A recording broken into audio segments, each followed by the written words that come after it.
Hey, what's going on? Hello. Chapter 10.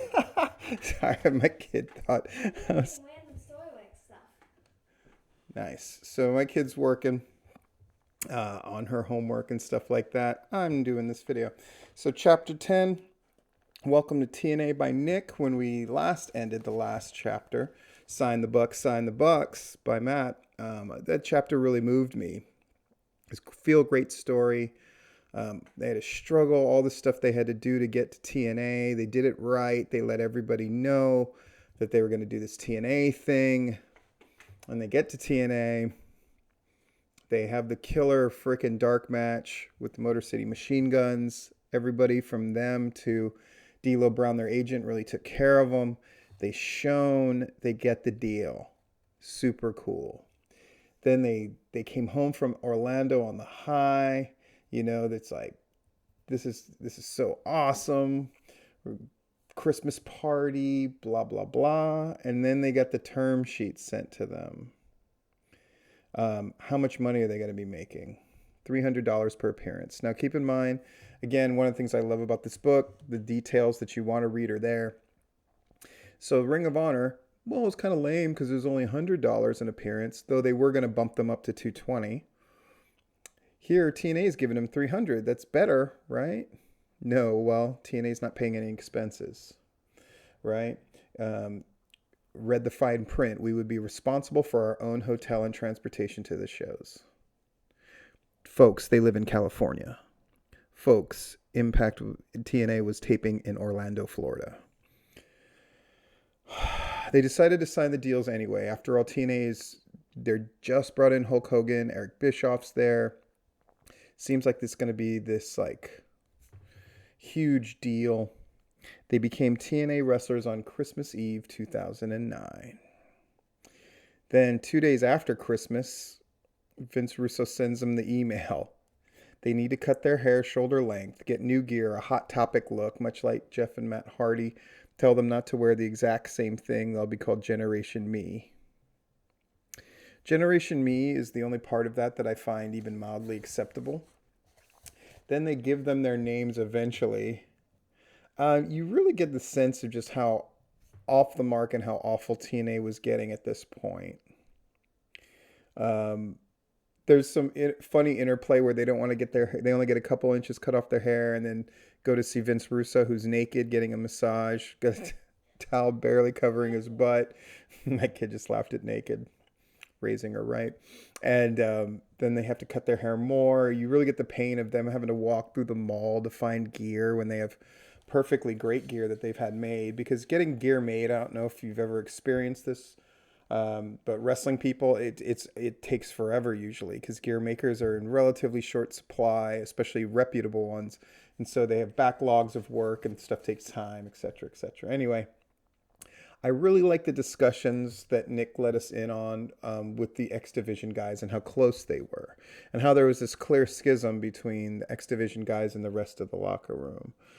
They really put over the idea of like, oh, it's so cool. The Nasty Boys are there, Dudley Boys as Team 3D. Kurt Angle, and there's Ric Flair peeing in the stall next to me, and that kind of thing. So they're really like the little fish in the big pond, and they give them this generic music, but let's go Young Bucks. So they didn't do their pose because they're like, well, what do we do, right? They're wrestling though Shelly and Sabin, right? They're wrestling the Motor City Machine Guns, um, and they really characterize the difference between wrestling for television, where they're given 8 minutes and it's a hard eight, and the referee keeps telling them, 6 minutes to go, four to go, blah blah blah blah blah. But they win, and so it's a giant upset. So they sell it as such. Um, Apparently, they're just like people were really happy with the match, so they had to feel good about that part. So I can only imagine. I mean, they're disappointed about the money part, and it seems like the working conditions are going to be okay. When it comes to the in ring, they're doing great, but then they're like everything with TNA always seems to be like back then was like it's it's kind of what you want, but then you were never happy. Like Rare was the guy that was like super happy, except with the company that you kept, right? There's a lot in there about life there, right? Um, so the creatives they named them Jeremy and Max instead of Matt and Nick. I guess because it's different. And they gave him the last name Buck because they're the young Bucks. Terrible. Jeremy and Max Buck. And Nick correctly notes they sound more like porn names. Um, and then they talk a lot about Brian Kendrick and how he's taking care of them. A couple of stories of how he took care of them, and a couple of stories about how he taught them like get what you're worth on the indies.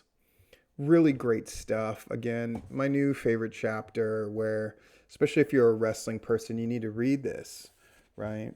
Jeff G. Bailey and I were just talking about how there was nobody to really teach us any of this stuff. Or he was listening to me talk about like how the guys I'm training to cut promos, the stuff I was having them do. And he's like, God, like I never had that. I never had somebody there to tell me like, do this and this is what we're working towards and all that. In any case, yeah, you really get the sense of like Brian for teaching him stuff and you know so they rode with Brian when they would do house shows and stuff.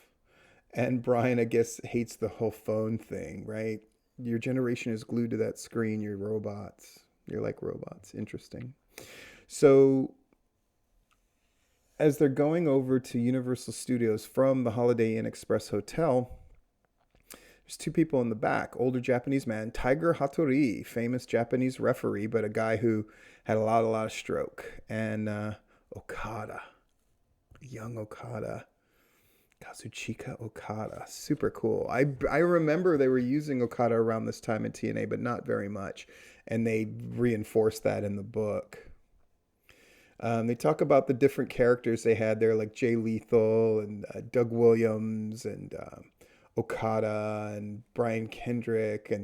And I guess this is where Gator Golf got introduced. Brian Kendrick bought it for the locker room to play, the kids game where you play like basically putt-putt golf and all that stuff that they do on Being the Elite. So it's really cool to see stuff that I was like, oh yeah, they're doing this Gator Golf thing on Being the Elite for a title. Like how did that even start? Apparently it's something Brian Kendrick introduced them in TNA. Cool, super cool. And they talk about how how they would take advantage at Universal Studios and use the park and just really cool stuff. And an incident where they wanted Okada to get to bleed, but he didn't want to do it. Why should he do it? And so, Matt and Nick go to bat for him. Again, just the ins and outs of how wrestling works and that kind of thing. It's just so cool. And then Nick cuts for a while to talk about he and Ellen. And so their younger brother, Mal, proposed to his girlfriend, Heather. And Ellen was like, so your younger brother's going to get married before you and that kind of thing.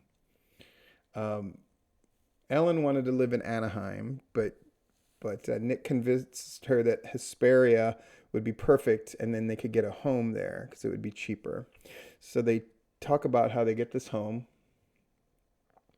and it's funny when you're really struggling, you remember the money stuff. Certainly I do. And he talks about here how Ellen's father gave us $5,000 cash, and they had their dad officiate the wedding. They talk a lot about Hawaii here for their honeymoon, and that really meant something to me. I grew up in Hawaii, in case you didn't know. And they go to Manoa Falls, which is gorgeous. And so now they're back at TNA, and they had a match again with the Motor City Machine Guns at Destination X, and they just tow it down. And apparently even Hogan was looking at it. And so they asked Hogan, "What did you check out the match?" And Hogan joked around with them. It was an amazing match. Quit stealing my shit, which is, of course, hysterical because Hulk Hogan was never a work rate king. So the idea that the Bucks were stealing his stuff to do is very funny.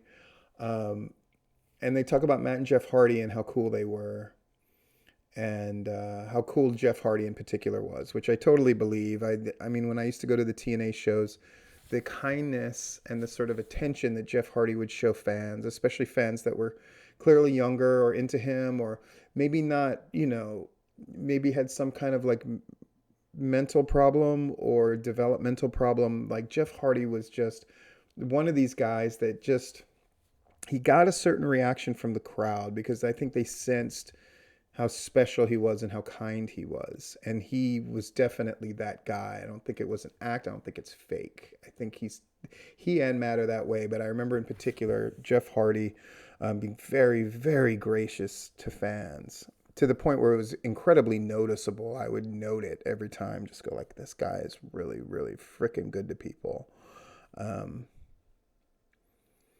and Nick talks about how their matches were curtain sellouts, which is, I mean, when you can get the other boys watching your stuff. Now, people might decry that, old school guys of like, oh, you're just wrestling for the boys in the back. It's not that, but it does feel good when other wrestlers take interest in what you're doing. I was always proud of the curtain sellouts that we had at PCW. It's usually when we were doing some large scale like comedy thing. It's like, is this going to work or is this not going to work? Or, you'd have particular matches that were like, holy moly, they're going to do a Broadway. Like Steve booked them to do a Broadway and everybody would watch. It was great. Um, anyway, so in March 2010, TNA gets the bright idea of we're going to go to Monday nights and compete with Raw, which didn't last very long. But you could sort of see the wheels coming off, right? But the Bucks are going to get a huge push because they had a lot of injuries. So, so they tore it up with the Motor City Machine Guns again at No Surrender. And then they officially do their heel turn by attacking Alex Shelley and hurting his neck. They already knew how to work heel because they had done it before at Pro Wrestling Guerrilla. So they go against they have one final tag team bout at Bound for Glory on October 2010, 10-10-10. Funny that we did our big thing at 11-11-11 the next year, right? And they let their hair grow out and they started sneaking in their own gear again. So they got to be themselves.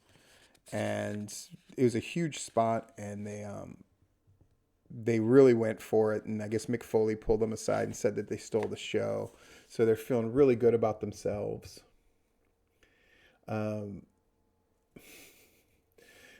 But then around this time, they were at the Impact Zone, and they're like, oh, we need you to dance on stage with Tara while she lip syncs the song, which is not a spot that makes sense for them to do in light of what they were being booked to do in the tag division.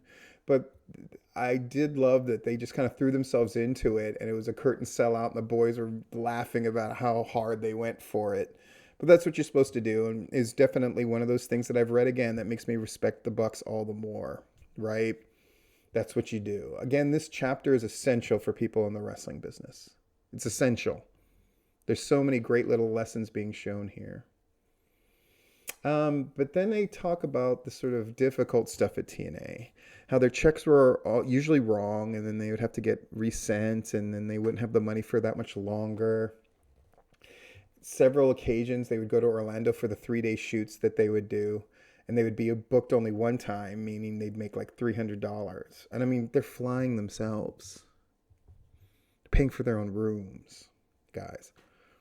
They live in California. They're definitely in many ways worse off than they ever were, right? With the Ring of Honor.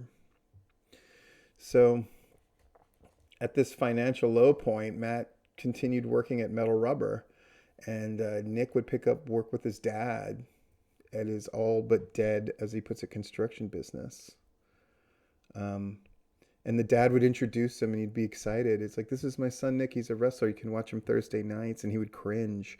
I think it was around this time that it was revealed, like, whoever the Impact Women's Champion was like working at Sunglass Hut. Like, the way that they underpaid these guys is atrocious, especially with the kind of style of wrestling that they were doing, which is very physical. Like, the women's division, who the women, by the way, who were drawing the best numbers and doing a lot of the great stuff, but wrestling this really hard physical style. I remember there's um, Terrell matches with Gail Kim. There's like street fight stuff they would do, or the hardcore stuff they would do to get her over. And I mean, those bumps were brutal. And of course, the Bucks were wrestling high flying, high impact style. They all were. The X Division guys were just killing themselves in these video game car crash matches. And the fact that they were paying them that badly, when you can imagine how much money Hogan, Bischoff, Nash, these guys are getting paid to not do a ton, honestly. And I get that, but just when you're paying, again, I compare it to the Mike Tyson thing, right? Mike Tyson and Roy Jones Jr. are going away with a mill. By the way, that thing had 1 million buys, which means $50 million. Tyson, don't begrudge him the money. It's his thing, right? Tyson, Roy Jones Jr. each get 1 mil. And then Jake Paul fighting on the undercard with Nate, who had to get knocked the fuck out and have that picture live forever, each got $600. I mean, that's the kind of discrepancy we're talking about here at TNA. And I'm glad Nick put the numbers in here. And then there's this great idea they had about splitting them up. But you're going to get back together. And so they split them up. And they did it on Explosion, which, I mean, nobody ever thought of Explosion as anything except the B or even C list show, without a B list one for Impact. Nick describes how painful it was doing this angle of them split up. And in the X Division locker room, morale's at a low. They're not using these guys. They clearly don't care. Okada was only used a handful of times, and usually in dark matches where Okada wouldn't even show up for the tapings. He would just say, text me if they need me. I mean, it's so bad. And Alex Shelley was just like, Okada, this guy's going to go back to Japan and become a huge star one day. You think? You watch. So obviously their morale is just broken here. And Kendrick's like, we should all talk to Russo. Why are we being left off the show? And Russo's like, what is this, an intervention? And of course he does the whole song and dance about how they'll come up with stuff for them. And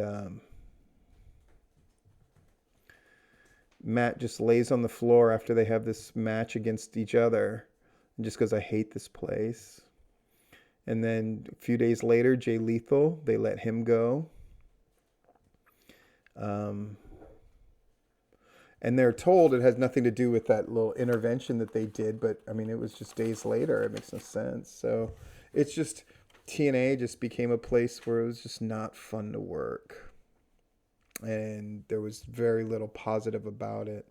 And then, Terry Taylor's released from TNA, and he was kind of their biggest advocate. And then Bruce Pritchard's brought in, and he's a WWE stooge, most of the guys said. This was a very dark time at TNA, I remember. And then for May and June, they're completely left off the road. So they went home where they weren't making any money, and Dana, Matt's wife, is going to have a baby. And it's just so bad. But out of the blue, they're contacted by Hunter, a.k.a. Delirious, a.k.a. the new head booker of Ring of Honor, who'd taken over for Pierce. And they brought him in for Best in the World. But they couldn't be on the pay-per-view itself because of the deal they had with TNA. So they just wrestled a dark match, but everybody went nuts for him, including hilarious. And they wrestled Adam Cole and Kyle O'Reilly, which is hysterical. I remember this because I had been using Kyle O'Reilly. He was very, very new and kind of under the wing of Davey Richards at the time. And Adam Cole's Adam Cole, right? So that's super cool. And they reminded them of themselves. I just love this whole part. And I think it's hilarious that, the crowd's chanting Young Bucks and they go to the back, and then Jim Cornette is like, whenever you're available, whenever you're out of your contract, we'll hire you. Hysterical, right? In light of everything.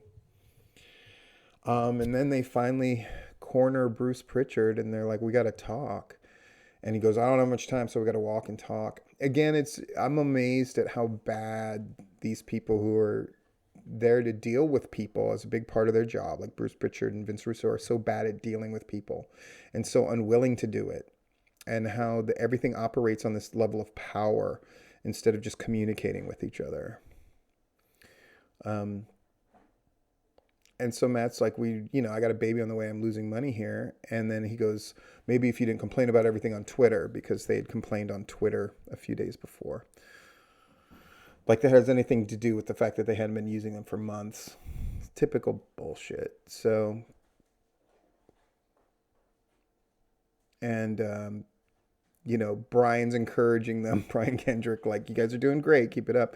And he goes, we want our release. And they did it instantly, and they got out. And then they told Dixie Carter they're leaving. But they were like, Dixie didn't really care. She didn't really know who they were anyway. So that night they put over Shark Boy and Eric Young.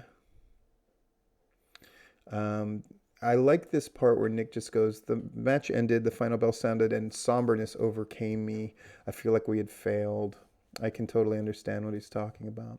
They shook Vince Russo's hand, thanked him for the opportunity. They hugged everybody in the X Division locker room. We had started with TNA Wrestling 18 months earlier. I don't even remember them being there that long. That's how infrequently they used him at a certain point. But we knew it was our time for bigger and better things. And that's the end of the chapter. Again, chapter 10. Much like chapter 9, 8, 7, 6, 5. I mean, they've all been, each chapter gets better and better, and this one is a must read for wrestling people. So check out that link below if you don't already have the book.